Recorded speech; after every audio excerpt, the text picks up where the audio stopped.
નમસ્કાર, અમારી news channel news for કાઠિયાવાડને લાઈક કરો, શેર કરો અને સબસ્ક્રાઇબ કરો. News for Kathiawad. નમસ્કાર.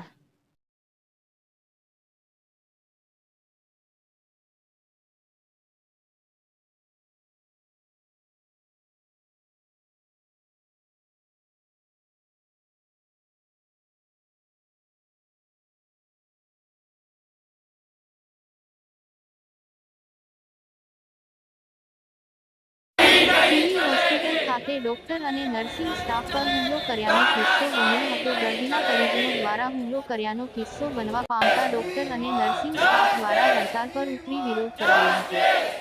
આ દ્રશ્યો જૂનાગઢ સિવિલ હોસ્પિટલના છે, જ્યાં ડોક્ટર પર હુમલો થતા આરોપીની ધરપકડ કરોના નારા સાથે તમામ ડોક્ટર અને નર્સિંગ સ્ટાફ વિરોધ કરી રહેલ છે.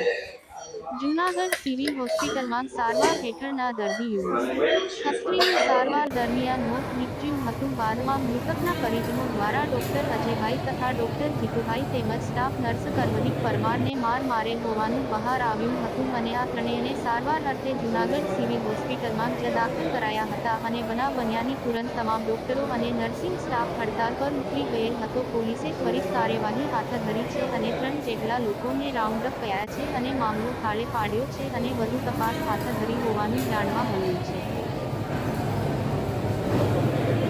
ગઈ રાત્રિના રોજ સિવિલ હોસ્પિટલમાં ડૉક્ટર અને નર્સિંગ સ્ટાફ પર જે હુમલો થયેલો, દર્દીનું મરણ થતાં તેના સગાઓએ છે આ ડૉક્ટર ઉપર આક્ષેપો કરી અને હુમલો કરેલો, જે બાબતે એ ડિવિઝન પોલીસ સ્ટેશનમાં જે ગુનો દાખલ કરવામાં આવેલો છે અને આ ગુનામાં કુલ 8 અજાણ્યા શખ્સો વિરુદ્ધ ફરિયાદ કરવામાં આવતા જે પૈકી સીસીટીવીના આધારે કુલ છે હાલ 3 આરોપીઓ રાઉન્ડ અપ કરવામાં આવેલા છે અને અન્ય આરોપીઓની શોધખોળ માટે પોલીસની ટીમો કાર્યરત છે અને સાથે સાથે છે આમના વિરુદ્ધ છે કડકમાં કડક કાર્યવાહી થાય તે માટે આ પોલીસ મહેનત કરી રહી છે.